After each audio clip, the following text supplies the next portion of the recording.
טוב, יש לי איזושהי תובנה ברוח השבת. עוד יהיו לי בטח מלא תובנות על הודו, אבל כאילו אני מתבוננת על האנשים שבורא עולם שולח אותי לפגוש אותם, לדבר איתם, להכיר אותם, להכיר את העולם שלהם,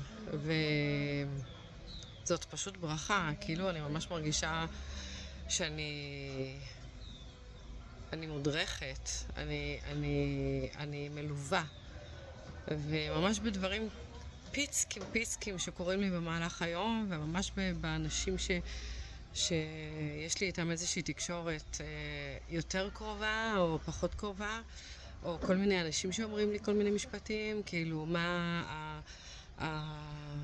החוויה שהתעוררה בהם כשהם ראו אותי, אם זה הדמות של האימא, אם זה הדמות של אישה. זה פשוט מדהים.